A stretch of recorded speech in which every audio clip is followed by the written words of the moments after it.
Europe is no longer watching this war from a distance. It is starting to feel it in its own airspace, on its own borders, and inside its own politics. I'm Walter Benson, and this is my channel, Walter Benson. If you value serious reporting, please like this video, subscribe, share it, and leave your thoughts in the comments. Russia keeps pushing, even as its invasion of Ukraine grinds through loss after loss. Putin is not only sending drones toward Ukrainian cities, some of those threats are reaching deeper into Europe itself.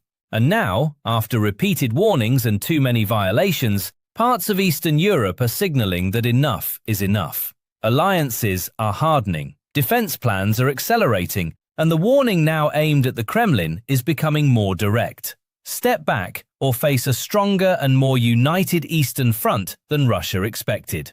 One of the clearest signals came from a country many people do not immediately place at the center of this confrontation: Bulgaria. On March 7, reports emerged of another drone incursion into European airspace. This time, the alarm centered on Sofia. Bulgaria's capital briefly shut down operations at Vasil-Levski airport after security systems detected a drone near the area. Air traffic controllers and border police moved quickly. Flights were rerouted. Airport safety procedures were activated. The disruption was short, and the drone was neutralized. Bulgarian officials were cautious in public about naming the source. There was even some talk of a possible Iranian link. But the broader context points in one direction. For Bulgaria, this did not look like an isolated event. It looked like part of a larger pressure campaign that Europe has been too slow to name for what it is. That is why Bulgaria's response went far beyond a temporary airport shutdown. Sofia moved to strengthen cooperation with Greece, another NATO country that understands the dangers of pressure below the threshold of open war. Following a Bulgarian request, Greece prepared to reinforce its own territory with F-16 fighter jets and a Patriot air defense system to help secure the wider regional air picture. Bulgaria also reaffirmed support for the PURL framework, which allows EU and NATO members to purchase American weapons for Ukraine's defense. But the most serious move came later. Rather than retreat, Bulgaria leaned closer to Kyiv. On March 30th, Bulgaria and Ukraine announced a 10-year defense agreement that includes cooperation on drones and other weapons systems. The message was unmistakable. Pressure from Moscow had not frightened Bulgaria away from Ukraine. It had pushed Bulgaria toward Ukraine. That agreement matters for practical reasons, but it also matters for symbolism. A 10-year defense arrangement assumes that Ukraine will remain sovereign and standing. That means Russia must fail in its attempt to break it. Bulgaria, a former Soviet bloc state and a significant arms producer, is now preparing for joint defense production with the very country Putin wants isolated.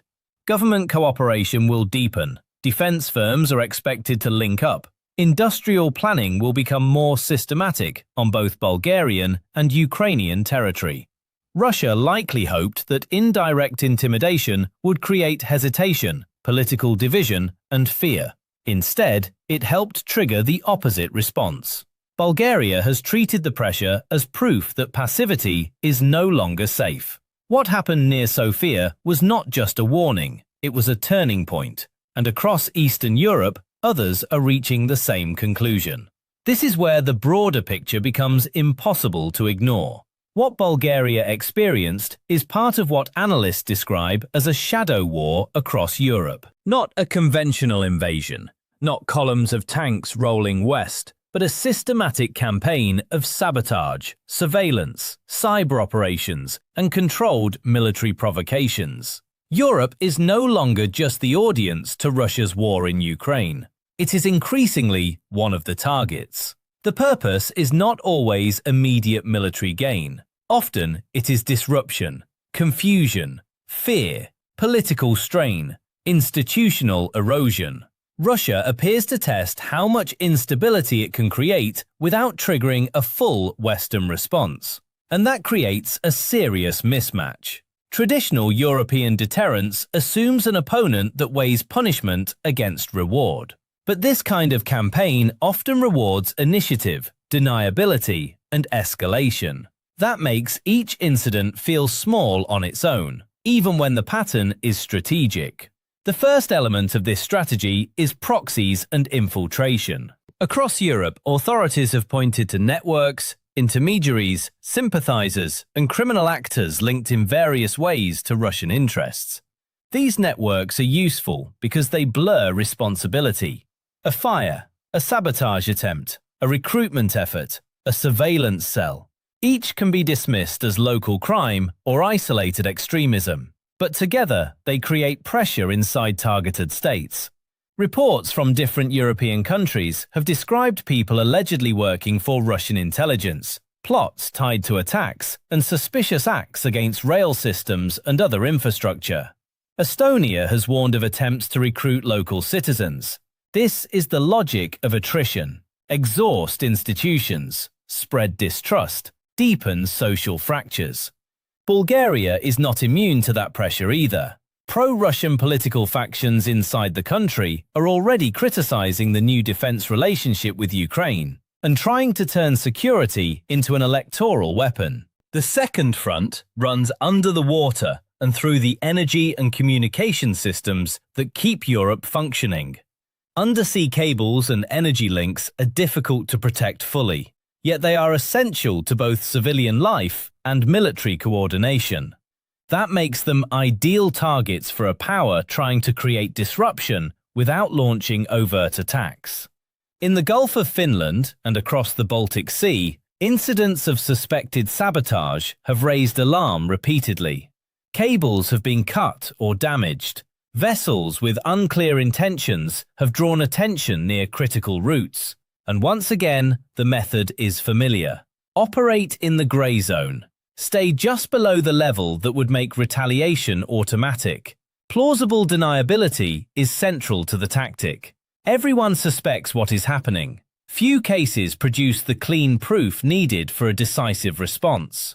Russia exploits that hesitation and keeps probing where Europe is most exposed. The third front is in the air, and this is the one most visible to ordinary citizens. The drone incident near Sofia fits a wider pattern of aerial incursions and dangerous tests of NATO airspace. Russian drones have crossed into neighboring states. Fighter aircraft have entered or brushed alliance airspace. Balloons and other aerial assets have appeared in places where they create uncertainty and force a military response. The pattern suggests more than error. It suggests deliberate pressure. The point is not necessarily to win a battle in the sky. It is to probe readiness, trigger alarm, and remind Eastern members of NATO that Russia can unsettle them at will. Each incident forces governments to decide whether to escalate, ignore, deny, or adapt. Bulgaria has chosen adaptation. It is strengthening ties, tightening defense links, and treating every incursion as part of a larger warning, rather than a random event. Then there is the fourth front: cyber warfare and information manipulation. Russia's digital operations have become more precise over time. They do not only aim at abstract computer systems, they increasingly focus on energy grids, transport networks, communications, and the information space that shapes public judgment. Disinformation is central to this effort. Bot networks, coordinated messaging, false personas, and engineered narratives can distort elections, polarize societies, and weaken support for collective defense. The goal is not only technical damage, it is psychological and political fragmentation.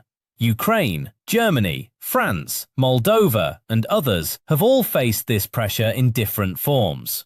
Europe has responded with some sanctions and enforcement measures, but the scale of the response still appears limited compared with the persistence of the threat. When hybrid attacks are treated as minor crimes or online noise, the strategic effect is missed. That is exactly where Moscow gains room to operate. The deeper problem is that many European systems still process these incidents through civilian frameworks rather than war planning. Cable damage is sometimes treated like accident. Cyber disruption becomes a law enforcement matter. Political interference becomes just another ugly election tactic. Piece by piece, The pattern is normalized. But military and intelligence warnings across Europe have been growing more blunt. Some senior officials have openly suggested that Russia could test NATO more directly before the decade is out. If that assessment is right, then the current shadow war is not separate from a future conventional confrontation. It is preparation for it, and Europe may not have enough time to respond at its current pace. That is why the eastern flank now matters so much. Countries closer to the threat are moving faster because they believe hesitation carries its own danger. Bulgaria is joining that camp later than some, but decisively. Across Eastern and Northern Europe, a new pattern is taking shape. Ukraine's battlefield experience is becoming a regional asset. Its rapid innovation in counter-drone systems, interceptor drones and electronic warfare has made it a valuable defense partner, not just a country receiving aid. Bulgaria is now moving to benefit from that knowledge. So are countries such as Denmark, Finland and Latvia, through cooperation frameworks tied to Ukrainian production and defense development. Elsewhere, military preparations are expanding. Latvia is building up with a NATO battle group anchored by a German brigade. Poland has become one of the alliance's most serious military spenders, putting major resources into weapons and readiness. The Baltic states are strengthening border defenses. Greece is part of the regional support picture as well. What Russia hoped would divide Europe is, in the east at least, creating a harder line of cooperation centered around Ukraine. So this is the real significance of Bulgaria's shift. A drone near Sofia did not produce retreat, it produced alignment. It pushed another European state to accept that Russia's hybrid war is already here, and that passivity only invites more pressure. Eastern Europe is not waiting for perfect consensus from the rest of the continent. It is building defenses now, linking industries now, and integrating with Ukraine now. That does not guarantee peace. It may simply be the necessary preparation for a far more dangerous decade. If you value serious geopolitical reporting, subscribe to my channel, Walter Benson. Comment with your view and share this video with others who follow these developments closely. The eastern flank is sending Putin a message in plain terms. The shadow war is no longer hidden, and what comes next may decide whether Europe stopped a threat in time or merely recognized it too late.